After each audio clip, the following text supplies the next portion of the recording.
ratusan juta orang akan mudik lebaran tahun ini. Presiden Joko Widodo menyebut prediksi pemudik 123 juta orang jauh lebih besar dibanding tahun lalu hingga perlu antisipasi mencegah kepadatan.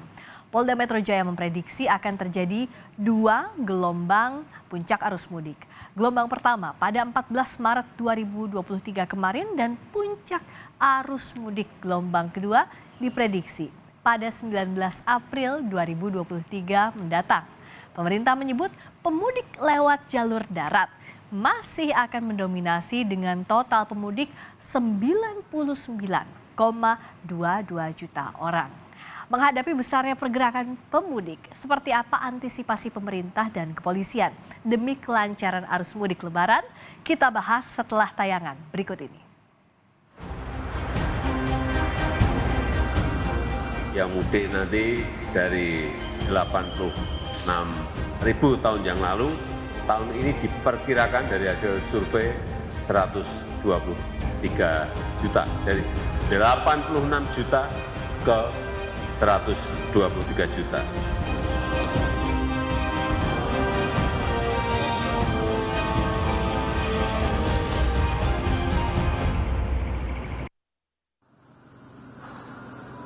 Sepekan sebelum Lebaran, pengguna kapal laut naik 25% atau sekitar 600.000 penumpang. Di Pelabuhan Merak, Banten, PT Pelni menyiapkan 26 kapal besar dan 40 kapal perintis. Selain itu, ada penambahan 4 pelabuhan. Menteri Perhubungan Budi Karya Sumadi menyebut, antisipasi kepadatan pemudik di jalur penyeberangan jadi fokus. Tahun lalu kita punya masalah, tetapi tahun ini kita tambah 4 pelabuhan di Juanda dan juga Sepanjang, sehingga visi rasionya relatif lebih baik. Ya, tapi itu tidak cukup kalau kita tidak mengendalikan dengan baik. Pemudik dengan kendaraan motor serta truk logistik tujuan Sumatera mulai dialihkan ke pelabuhan PT Pelindo II di Kecamatan Ciwandan, Cilegon, Banten. Hal ini guna memecah kepadatan pemudik di Pelabuhan Merak. Arus mudik di Stasiun Gubeng, Surabaya juga mulai meningkat. Lebih dari 76% tiket sudah terjual atau sekitar 436.000 lebih tiket kereta api. Sebagian calon penumpang memilih mudik lebih awal untuk menghindari kepadatan. 13.000 pemudik juga meninggalkan Jakarta lewat Stasiun Gambir, Jakarta. Pemudik sengaja memilih mudik lebih awal menghindari kepadatan puncak arus mudik. Arus mudik kendaraan keluar Jakarta melalui tol Cikatama juga terus meningkat di akhir pekan. Jumlah kendaraan yang mengarah ke Palimanan mencapai lebih dari 12.000 kendaraan. Kakor Lantas Irjen Firman Santiabudi mengimbau masyarakat menyesuaikan waktu perjalanan dan menghindari puncak arus mudik. Waktu cuti digeser ke depan. Itu adalah pertama membantu mengurangi volume kendaraan yang ada di jalan karena kapasitas kita juga terbatas. Yang kedua, tentunya nanti di titik-titik yang umumnya terjadi penyempitan, bottleneck itu menjadi atensi besar kita, baik di ruas tol maupun non-tol. Mulai hari ini, tol Cilenyi Sumedang, Dauan Majalengka atau Cisumdawu resmi bisa digunakan untuk arus mudik lebaran. Namun, hanya digunakan satu arah dari Cimalaka menuju Cipali. Pemudik dapat menempuh jarak Bandung-Majalengka hanya dalam waktu 1 jam saja. Selanjutnya, pemudik dapat langsung masuk ke tol Cipali. Arus lalu lintas kendaraan di tol Jakarta Cikampek meningkat di kilometer 60 tol Jakarta Cikampek. Hingga Sabtu sore, 20.000 kendaraan pemudik keluar Jakarta melalui Jawa Tengah dan Jawa Timur, sebanyak 20.000 kendaraan. Tim Liputan, Kompas TV. Bagaimana mengantisipasi ratusan juta orang yang akan mudik lebaran tahun ini dan seperti apa strategi menangkal macet dan penumpukan pemudik terutama di jalur darat dan penyeberangan? Kita akan berbincang dengan juru bicara Kementerian Perhubungan Adita Irawati dan Dirlantas Polda Jawa Timur Komisaris Besar Polisi Muhammad Taslim Khairuddin. Selamat malam Bu Adita, Pak Dirlantas. Selamat malam Mbak Friska dan Pak Dirlantas. Assalamualaikum warahmatullahi wabarakatuh. Waalaikumsalam warahmatullahi wabarakatuh. Bu Adita, hari ini apakah sudah mulai terlihat pergerakan para pemudik? Seperti apa datanya? Ya, memang sudah terlihat ya, kami sudah mencatat dari beberapa moda transportasi umum dan juga kendaraan pribadi, ini kelihatan trennya sudah mulai meningkat ya kalau dibandingkan hari biasa.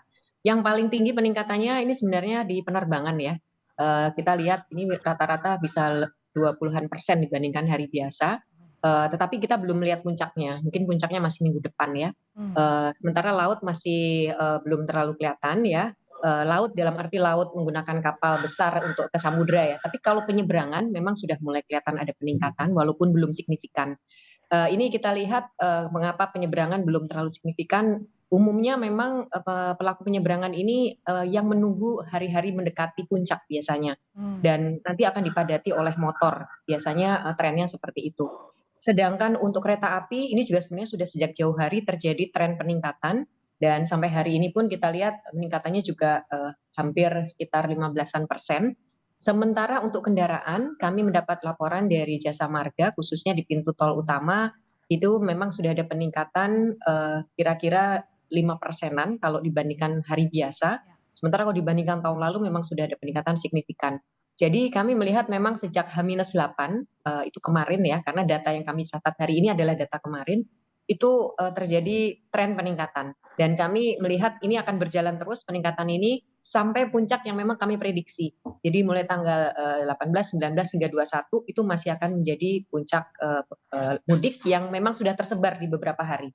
Jadi mudah-mudahan nanti volume kendaraan juga tersebar ya di hari-hari tersebut, tidak menumpuk di satu tanggal aja. Begitu Jadi Friska. mulai 8 hari sebelum Lebaran sudah mulai terlihat pergerakan pemudik.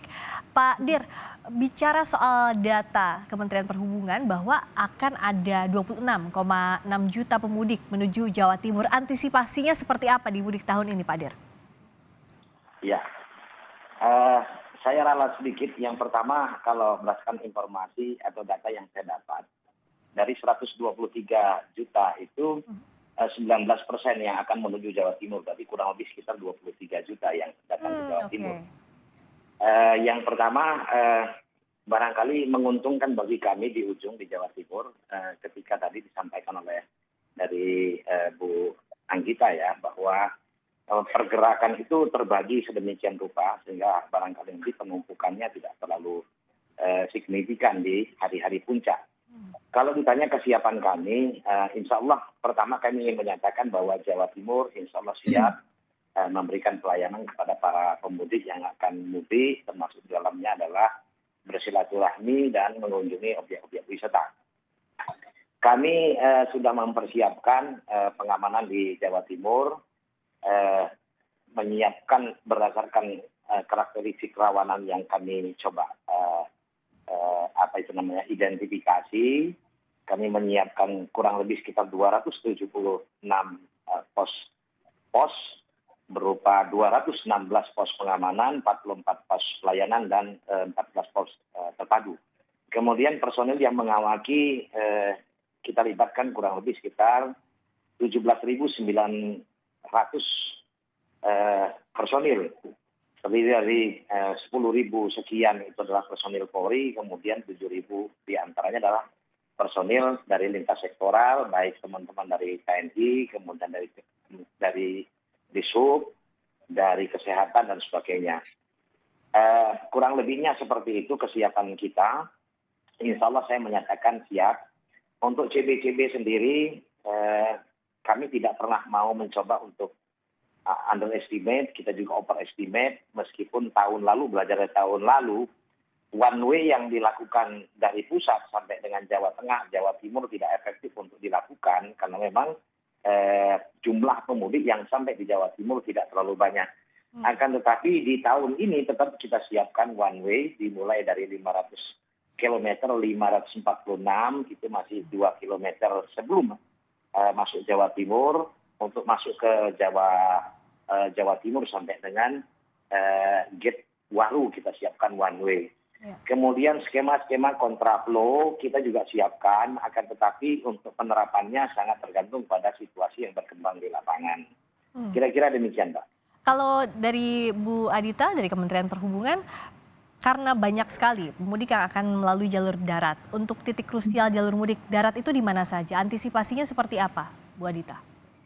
Baik, kami sudah identifikasi memang ini yang akan menjadi titik krusial ini sebenarnya tol yang keluar dari Jakarta menuju Cikampek sampai dengan Kali Kangkung di Semarang. Hmm, Itu kilometer 414 ya. ya. Dan setelah itu memang umumnya lebih longgar ya, karena biasanya begitu sampai Semarang, ini volume dan alur kendaraan ini terpecah ya. Ada yang menuju ke selatan, ada yang terus ke timur, jadi relatif memang lebih terurai begitu keluar dari Kali Kangkung.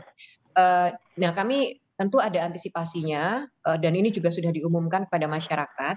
Nanti sejak tanggal 18 April, jadi hari Selasa minggu depan, sampai dengan 21 April, itu akan dilakukan rekayasa lalu lintas. Hmm. Mulai dari kilometer 47 ya, di Cikampek, sampai dengan di kilometer 72, ini nanti akan diberlakukan kontraflow di situ, karena kini dengan ada tambahan satu lajur, tol Jakarta Cikampek ini bisa memiliki 4 lajur Oh, masing-masing ya, sehingga ketika dilakukan kontraflow, ini masih sangat memungkinkan.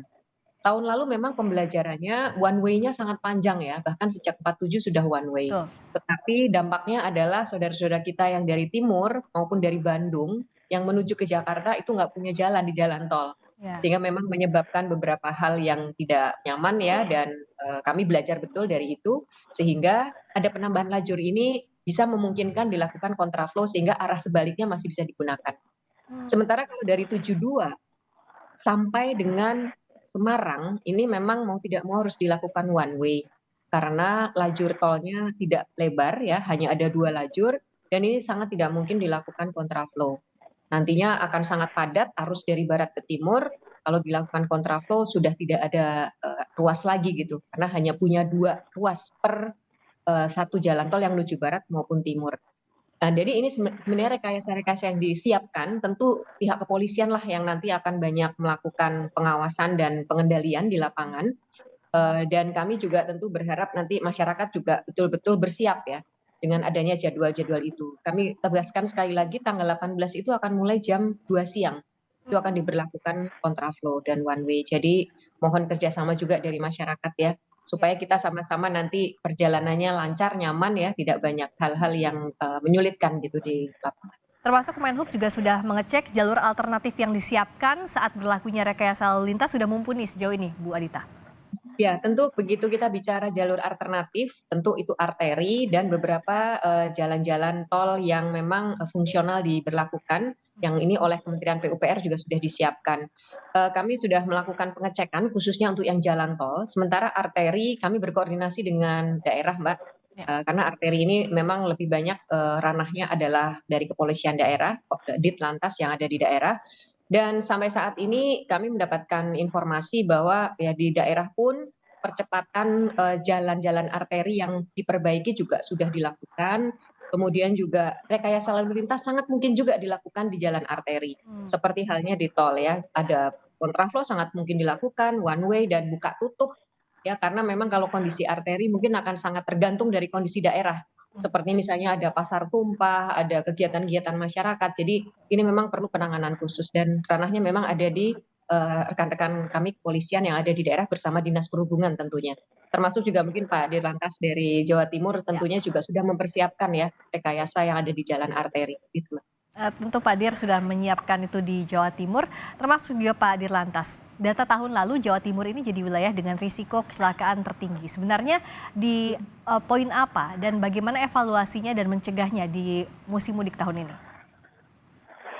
Ya betul sekali. Jadi Jawa Timur kalau kita melihat data, perbandingan antara pelaksanaan pengamanan ketupat di tahun 2021 ke 2022, ada kenaikan kecelakaan lalu lintas itu kurang lebih sekitar 30% dari data 503 di 2021 ke 2022 itu 836. Biasanya kecelakaan itu berbanding lurus dengan dinamisasi masyarakat, dengan penambahan atau dengan meningkatnya pemudik sampai dengan angka 30%, itu kalau bicara logika semestinya memang kecelakaan itu meningkat. Nah, oleh sebab itu kita sudah melakukan upaya-upaya. Yang pertama adalah untuk di jalan tol ada 7 titik rawan kecelakaan yang kita identifikasi karena berdasarkan data, hasil analisa data. Nah, kita sudah bekerja sama dengan teman-teman jasa marga, kita minta dipasang speed trap, garis kejut di titik-titik rawan itu untuk mengingatkan pemudik untuk mengurangi kecepatan. Karena 7 titik di jalan tol itu rata-rata faktor penyebabnya adalah kecepatan tinggi dan kurangnya lampu penerangan. Ya. Nah, yang kedua, kami minta kepada teman-teman jasa marga untuk running tag itu selalu mengingatkan kepada masyarakat pengguna jalan, khususnya pengemudi, untuk berhati-hati, mengurangi kecepatan apabila lelah beristirahat, karena mereka mudik tujuannya adalah bersilaturahmi dengan keluarga, bertemu dengan keluarga, harapannya selamat sampai dengan tujuan, bisa bersilaturahmi dengan keluarga, jangan sampai nanti pelanggaran-pelanggaran atau kecerobohan-kecerobohan yang dilakukan itu menyebabkan justru tujuannya tidak tercapai.